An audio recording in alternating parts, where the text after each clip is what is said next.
I'm Jane Farnham from Great British Talent, and welcome to our series of video podcasts where we meet our talented speakers who are all available to speak at your corporate events. So it's an opportunity for you to find out more about how they can help you add value to your business. And today we're chatting to Phil Holdcroft. Phil is a former combat pilot, an elite athlete and adventurer, and he now shares his stories and skills as a leadership, resilience and performance expert. Well, hi, Phil.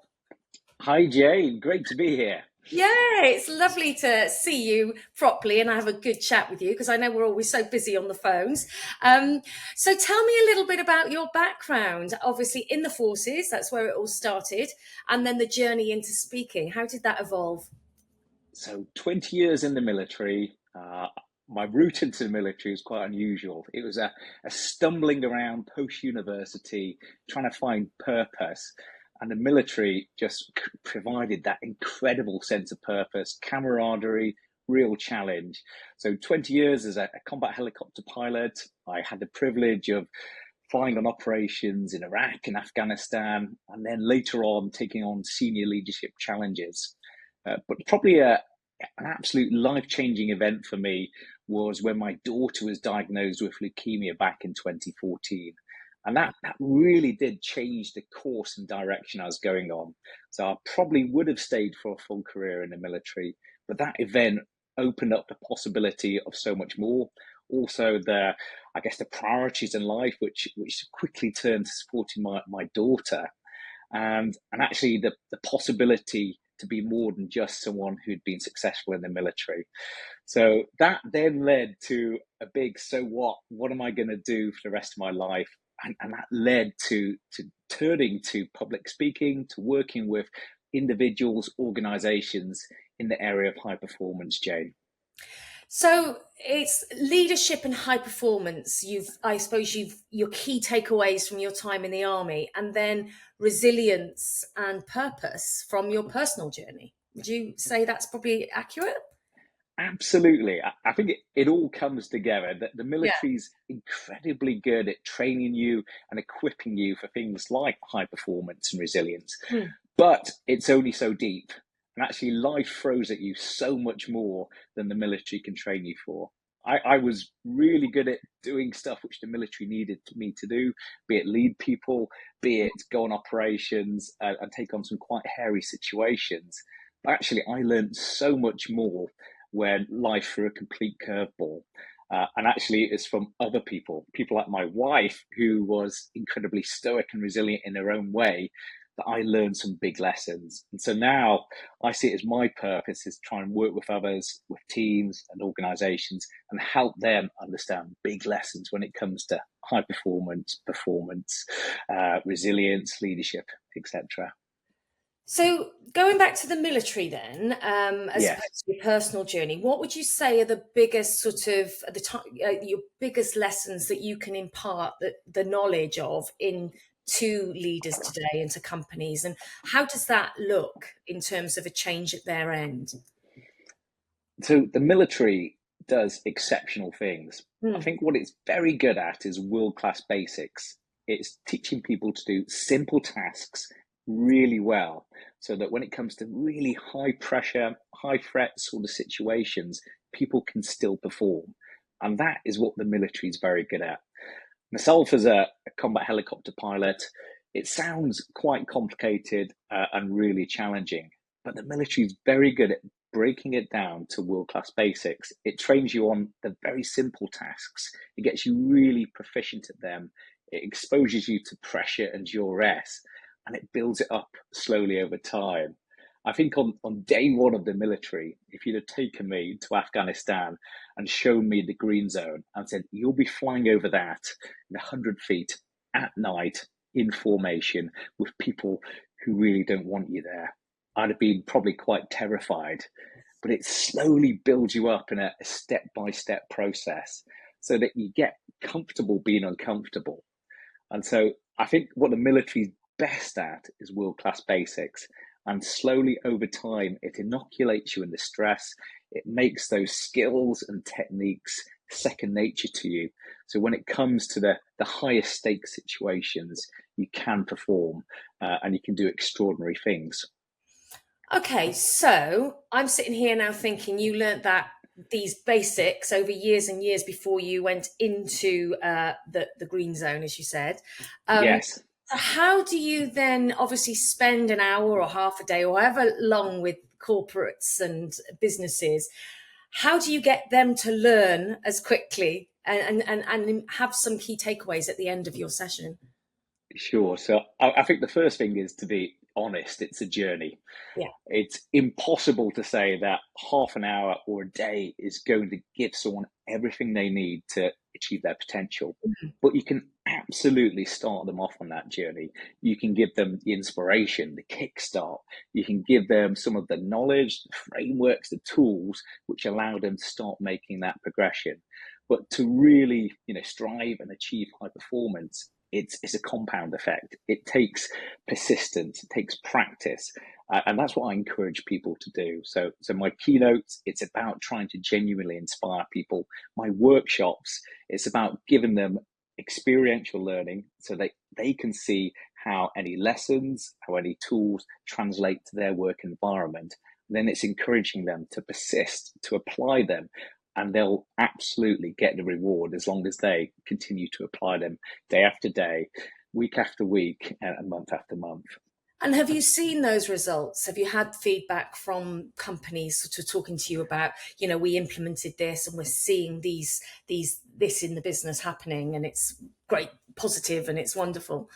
I mean, that's the most rewarding thing. I think when you work one to one with a client, it's great to see them come to you with a problem or a vision, a big goal, and then support them on that journey. And then when they achieve that, whether it's starting a business, whether it's a big, hairy, audacious goal in their personal life, or whether it's professionally getting the advancement which they want, that's enormously rewarding. But in teams, it's when you get invited back year after year to the same client. Mm. That's the reward. And you see that some of the ideas, the behaviors which you've discussed have been ingrained and part of their culture. That is immensely rewarding. And I can look at the purpose which I stated to myself when leaving the military to work teams. I think, yes, it's starting to fall into place. And that is immensely rewarding, Jane. So tell me about your universal playback for high performance. So you developed this and it applies to both personal and professional goals. So talk to me how you implement that within your speaking world. So I think the origin is I recognize that skills and tools and experience aren't just applicable to one context. They absolutely can read across. I think 2021 was probably my busiest year, super stressful. What was going on at the time? So my youngest daughter Isla had just recovered from leukemia, which was incredible, and I'd set myself a challenge of building a team to row across the Atlantic Ocean, Wow. to raise money, raise funds to support a charity. So that was an enormous event going on in my life, the training, the preparation, the fundraising, the pulling the team together to do that huge goal. But also, I had a house build going on. I was project managing our forever home, which we now live in. And in the workplace professionally, I was doing a really demanding role in the UK Defence Academy, a super arduous course. And I'd also decided to do a master's course, which is on the topic of resilience. So four enormous jobs, which had all collided in 2021. And at the end of that year, I remember thinking, one, never again, but two, the same skills, the same tools were allowing me to do each of the roles, whether it was build a team and then successfully row across the Atlantic. The Yeah. same lessons in resilience and high performance and leadership worked really well there.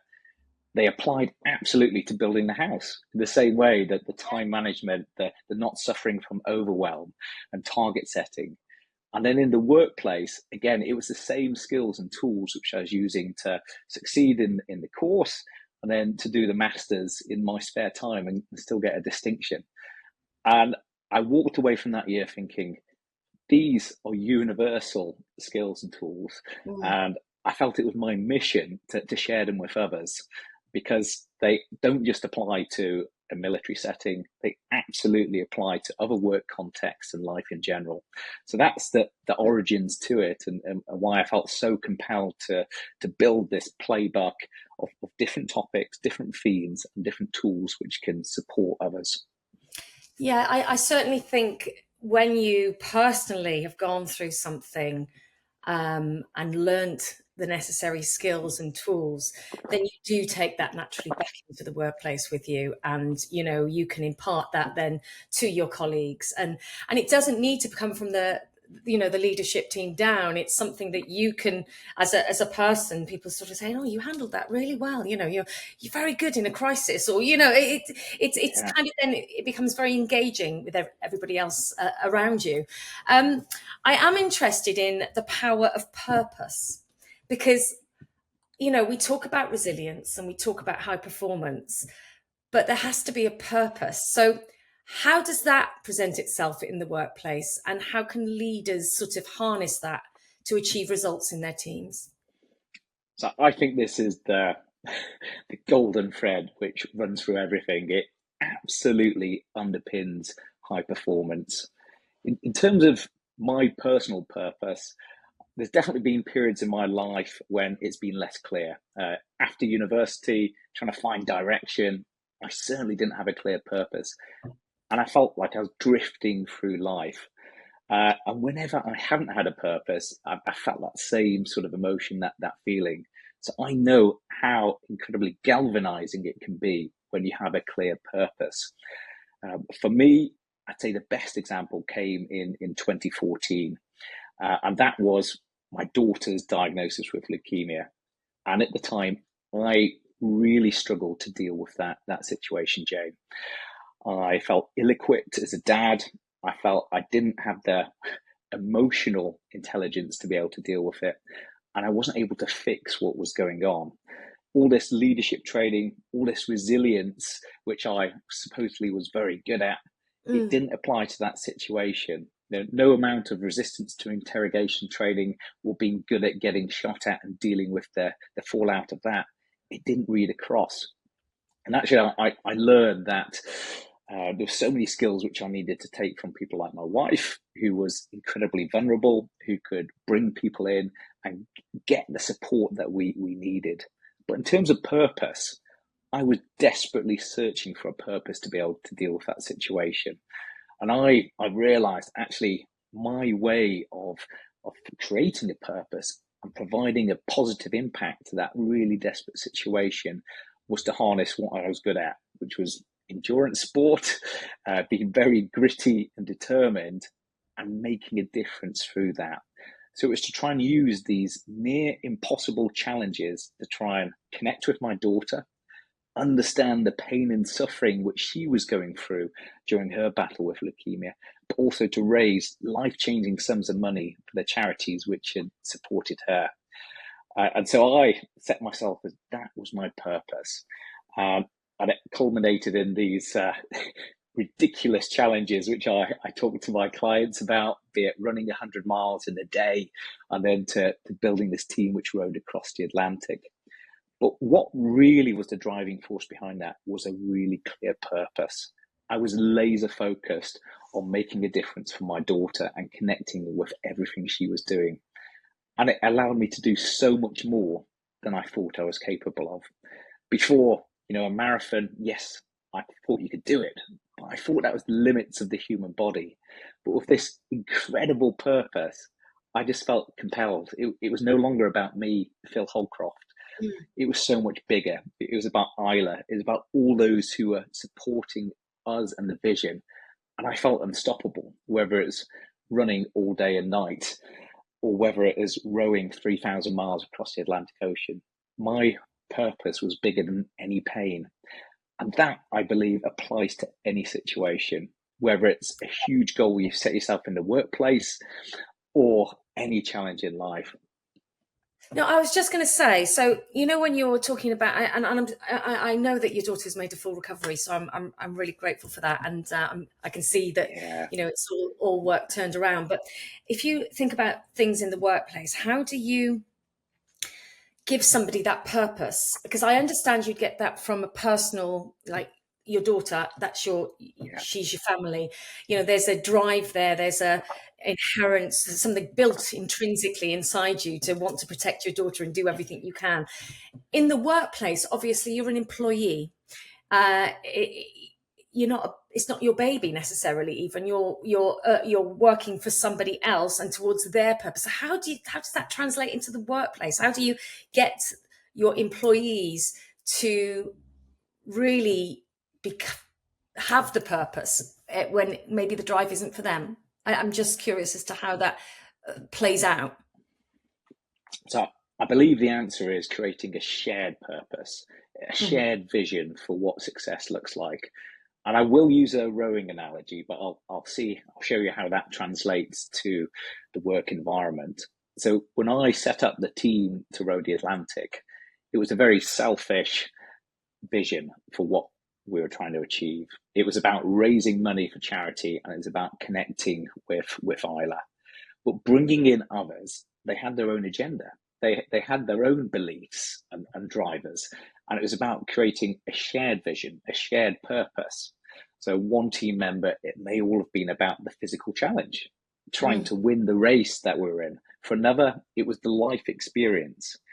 And by sharing our own individual purposes, our own individual whys, and agreeing what united us, what was that shared vision, it created an incredible bond and an incredible shared drive to make the project successful.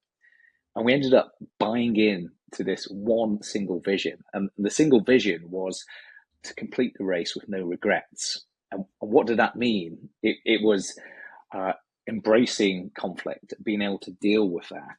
And at the end of it, being able to bounce each other's grandchildren on our knees at some point in the future because we hadn't fallen out. It was performing to the very best of our ability, and it was supporting the charity. And we all united behind this shared purpose. So in the workplace, it's exactly that.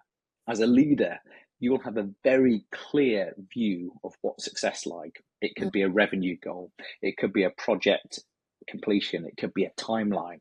But it's about understanding the needs, the desires, the whys, the purpose of everyone in that team, being very open and honest about it. And that way, if you embrace it, you make it part of what the team is trying to achieve, people commit. They're empowered. They absolutely give their all because you're not just serving an individual's vision, you're serving the team's vision. And with that powerful, powerful shared purpose, you can achieve so much more. That's good to know. No, so finally, I'm just going to end on what advice you would give to somebody who was going through a seemingly impossible challenge, either personally or professionally. What would be your top tips for getting through the short-term angst? Yeah, so I think we're all susceptible to being overwhelmed by a situation. The bigger and more challenging the goal is, the project, the more overwhelming it can be. So the first thing is to accept that. That is absolutely normal. I think trying to differentiate what is perception versus reality. Are we over catastrophizing this in our own mind is pretty key. But there's some really good sort of techniques and tools you can apply to these overwhelming situations. The first one is, can we chunk it down? Like the phrase, how do you eat an elephant one bite at a time, comes to mind. Certainly, big challenges I've done in my life. I'm sorry to use yet again a rowing example, but it's such a good one. I remember 2 days into the row across the Atlantic, I calculated how many 2-hour back-to-back shifts I had to get to the other side. So it was 2 hours on, 2 hours off. And I realized there was 200 shifts before I got to the other side and could have a proper night's sleep. That was absolutely overwhelming. It was terrifying, that understanding. And it made me and the team realize that the only way to succeed was to just take this off in bite-sized chunks. Sometimes we could think about a day, and a day would be 6 2-hour shifts on the oars. Sometimes that was too much, and you'd have to just think about that one shift. Other times, it's literally, can I get through this 15 minutes to the water break in the middle of the night? And if I could do that, that was success. So whatever your project, whether it is building a house, whether it is doing a huge 25,000 word thesis, or whether it's leading a long and enduring project, can you break it down into bite-sized chunks that you can stomach, you can focus on, and to not get overwhelmed? I guess the other tool I'd recommend is controlling the controllables. It's a really good phrase, but people don't necessarily understand what it means. When it comes to our energy, our focus, it's so easy to spend that on things which are outside our control. So with any task, if you can just break it down to what is completely within your control, what's in your area of influence, and what are you interested in but can't control at all, think about those three areas and make sure the lion's share of your energy, your effort, and your time is going on what's wholly within your control. So if it is, for example, I'm going on a plane, I hate flying, not a good example for a pilot to share, but if that is your situation, there are things you can control. That might be whether you actually get on or get off the plane. It might be things you can influence, like where you sit to perhaps give you the best experience. Things you can control might be your preparation, be it breathing exercises, be it materials to distract you, or even the timing of the flight. But there are some things you can't control, and that will probably be the weather, the exact routing the pilot takes. And so make sure your energy, your efforts going on the things within your control, focusing on be it distraction techniques, be it where you're sitting, be it the timing, be it your preparation, getting rid of as many stresses as you can so you're minimizing the impact of what could be an overwhelming situation is a real technique for success. So bite-sized chunks and controlling the controllables would be my top two recommendations for a big, overwhelming project. Yeah, I always say to my kids, baby steps. You know where you want to head. You head in that direction and you just make a list of things that you need to do in order to get there. And it's kind of, almost, it's more manageable then. It doesn't feel so overwhelming, but you're heading in the right direction. So absolutely, vital to be implementing those things when you feel overwhelmed. And I do I'm one for making notes as well. So I kind of have a tick list. A bit obsessed. And I just think once you can see it on paper, and then if you remove those things that you can't control, then it becomes even less. And you can set, I find sort of setting a task. Okay, so today I'm going to do this, and then tomorrow it will lead on to that if I do this. So it all then happens in a more manageable context. So I absolutely second what you've been talking about today. So thank you so much for that. And I really appreciate your time spent chatting today, Phil, and really welcome it. Oh, pleasure, Jane. Really nice to spend some minutes with you, and I hope it's of some use. I really appreciate working with great British speakers and had an opportunity to work with some great clients. So thank you very much. Thank you. Well, if you'd like to book Phil for your next corporate event and share his skills and expertise around resilience, performance and leadership, of course, you can call me on 01753 439 289, or you can email jane@greatbritishtalent.com.